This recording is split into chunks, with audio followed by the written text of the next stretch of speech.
Gold trusted gold buyers. మీరు తాకట్టు పెట్టిన బంగారాన్ని విడిపించి ఈ రోజు ఉన్న మార్కెట్ ధరకు కొనబడను.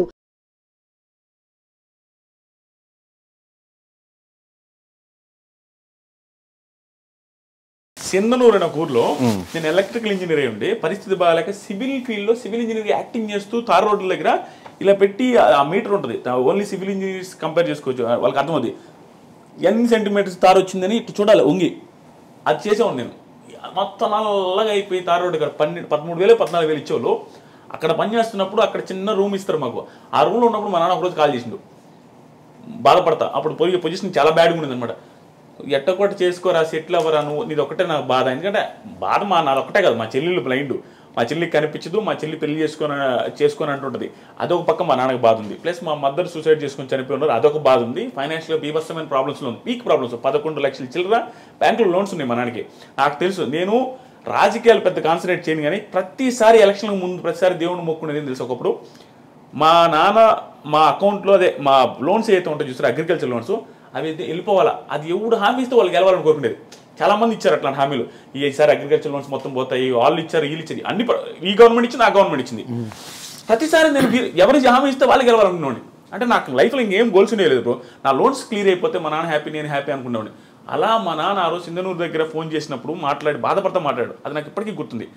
ఆ రోజు నుంచి మళ్ళీ ఆ 30 ఏళ్ళు అని చెప్పేసి పెళ్ళి అయ్యే రోజు వరకు నాకు పిల్లని ఎవరు ఇచ్చేవాళ్ళు లేరు బ్రో. అంటే ఇంకా నా పెళ్లి గురించి టాకే వచ్చేది లేదు మా ఇంట్లో.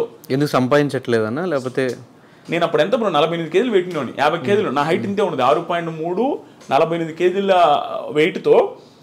మా అమ్మ సూసైడ్ చేసుకున్న ఇంటికి ఎవరైనా అంటే ఎందుకు సూసైడ్ చేసుకున్నదో, ఎన్ని ప్రాబ్లమ్స్ ఉన్నాయో, ఆ ఇంటికి మళ్ళీ కోడలు ఎవరైనా ఇవ్వాలనుకుంటారా?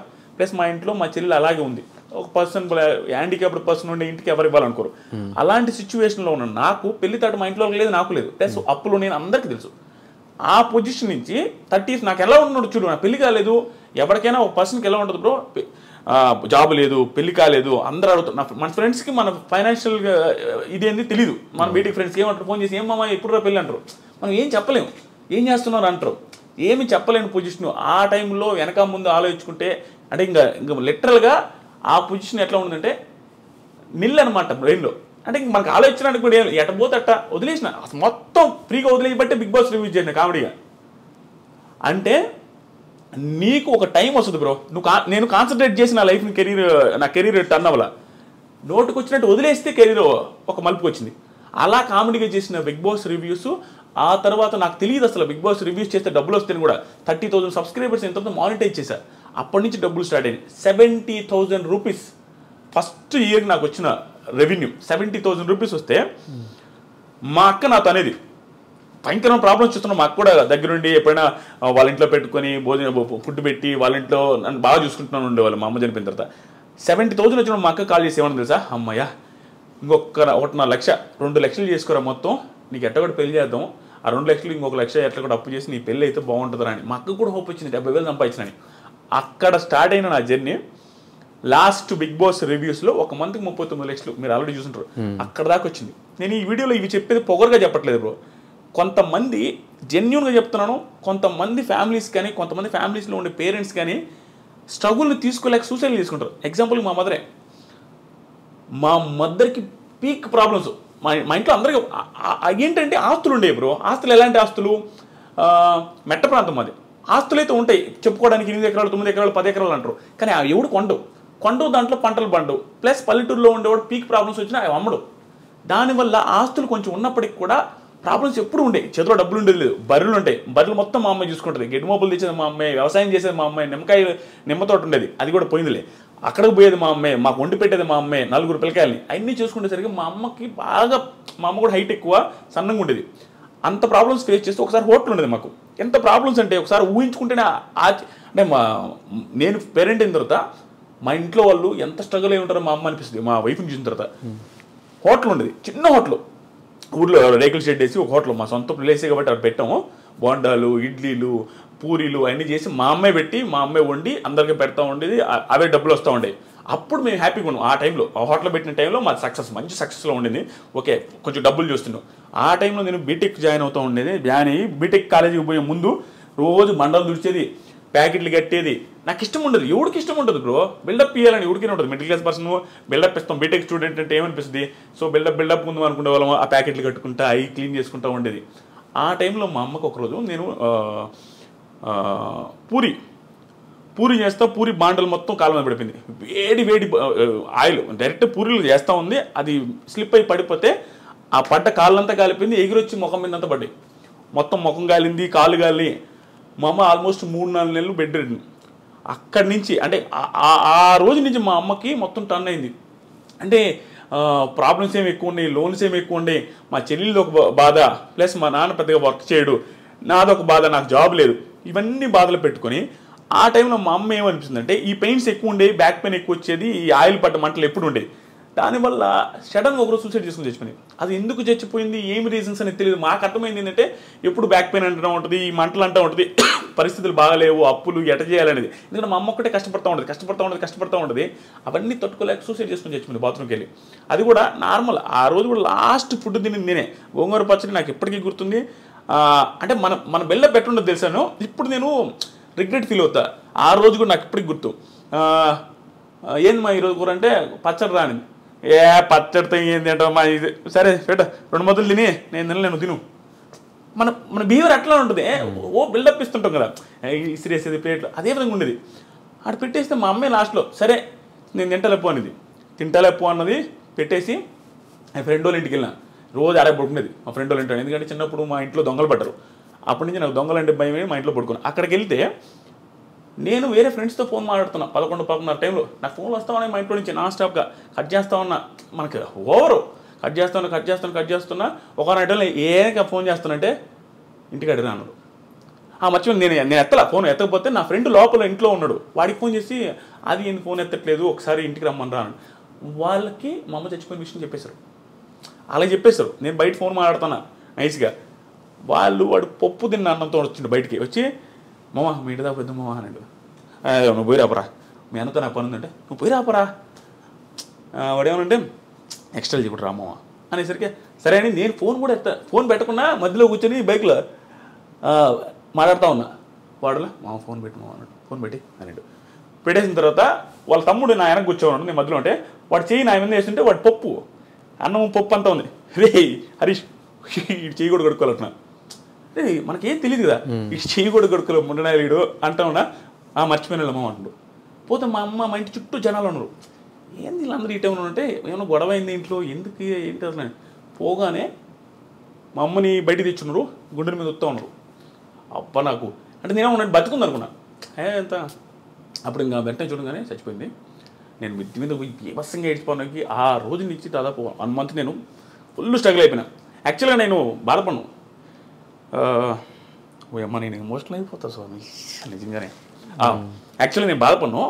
ఆ టైంలో నా బాధ అంటే తెలిసింది. అంటే వెరీ రెక్లెస్ క్యాండిడేట్ బ్రో. అంటే రెక్లెస్ అంటే మనకి ప్రేమ ఉంటుంది. చాలామంది పిల్లకాయల దగ్గర యూత్ దగ్గర ఉండేది ఇదే, అమ్మన్న నాన్న ఇష్టమే, తెలియకుండా కోపాలు ఎవరు మేము చూపించలేక ఇంట్లో సిరీస్లు కొడతా ఉంటారు ప్లేట్లు. నేనంతే, పప్పుచారు అంటే ఇష్టం, పప్పుచారు చేయకపోతే నేను ప్లేట్ ఇస్తుండేది, ఏంది కూరలు ఎప్పుడు ఇదేనని. పరిస్థితులు బాగాలేవు, అది మనకు తెలిసినా కూడా బిల్డప్ ఇస్తుంటాం. ఆ సిచ్యువేషన్ అప్పుడు నాకు అన్నీ గుర్తొస్తుంది, ఎంత ఓవర్ చేసాము రా అని. కానీ నిజంగా చెప్తున్నా బ్రో, మా అమ్మ చనిపోయే ముందు 2 months 2-3 months మా అమ్మని భయంకరంగా అర్థం చేసుకుంటాను. చెప్పిన ప్రతి మాట వినేవాడిని. ఎందుకో మా అమ్మ భయంకర స్ట్రగుల్ అవుతుంది నాకు అర్థమైంది. అక్కడ ఒక టైం వస్తుంది చూస్తారా, మనం కూడా ఎంత ఎదవైనా అర్థం చేసుకుంటాడు. ఆ పక్కలో నేను ఎంత ఇబ్బంది పడుతున్నాను ఆ టైం అది మళ్ళీ అర్థం చేసుకునేది బ్రో. చిన్న మాట, ఒకప్పుడు నేను రోడ్లో పేరాపర్ వచ్చినాడు అంటే నేను పంపము అనేవాడిని. అలాంటిది ఒక మాట చెప్పిన వెంటనే వెళ్ళేవాడిని. మా అమ్మకి భలే నేను ఒక్కని ఎంత బాగా వింటున్నాడు అనే ఫీలింగ్లో ఉండేది. కానీ సడన్గా చేసుకునేసరికి మాకు ఎవ్వరికి అర్థం కాదు. అది ఎట్లా అంటే బాత్రూమ్ రేకులు బాత్రూము. మా అమ్మ 5.7 5.8 ఉంటుంది, ఆ ఎత్తు 5.9 ఉంటుంది అంతే ఆ బాత్రూమ్. అంటే మనిషి ఊరేసుకొని ఏలాడాలంటే కాలు తగులుతుంటాయి. ఎలా ఎంత ఇబ్బంది పడి ఊరేసుకున్నదని మాకు ఇప్పటికీ ఆశ్చర్యం కనిపిస్తుంది. ఎంత పెయిన్ ఉంటే బాధపడద్దని. ఈ సుత్తి అంతా నేను ఎందుకు చెప్తున్నా అంటే సుత్తి కాదు, చాలా మందికి ఇది ధైర్యాన్ని ఇవ్వాలి నాకు.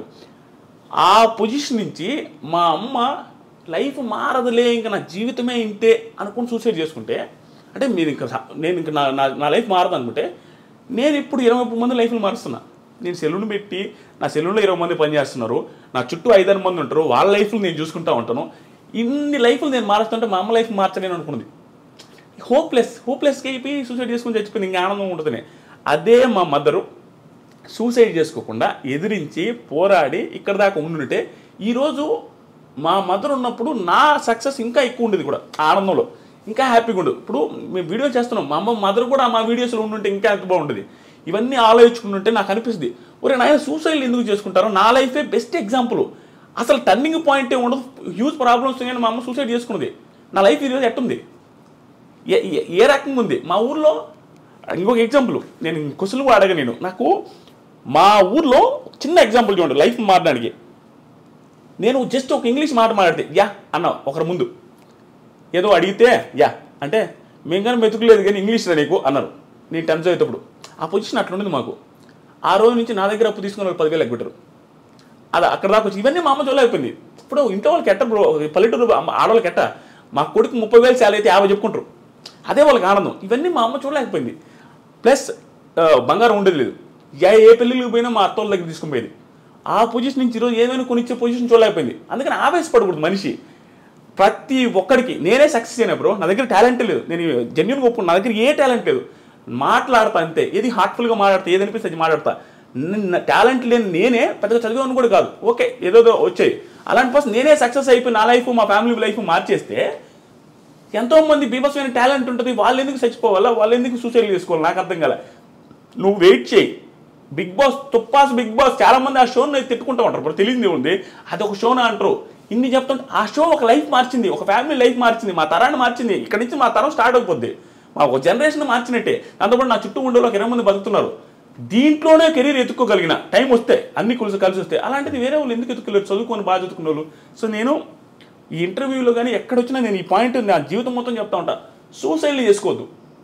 ఏ లైఫ్ ఏ టైంలో నీకు రోడ్డు మీద 1 కోటి రూపాయలు దొరుకుతుందో తెలియదు. నీకు ఏ పిల్ల నిన్ను నచ్చి ఆ పిల్లకి 100 కోట్ల రూపాయలు నీకు తెలియదు. నీకు ఎక్కడైనా చేంజ్ అయిపోవచ్చు, నీ లైఫ్ మొత్తం డిజాస్టర్ నుంచి హై క్లాస్లోకి వెళ్ళిపోవచ్చు.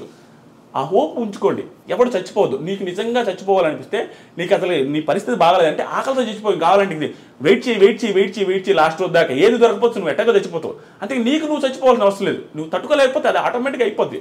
చచ్చిపోవద్దు, అది నేను అనుకునేది. ఆ పొజిషన్ నుంచి ఈ పొజిషన్ దాకా వచ్చి చూసారా, నేను ప్రతిసారి చాలామందికి చెప్పేది అంటే, నేను నా ప్రాబ్లమ్స్ ప్రతిసారి చెప్తుంటా.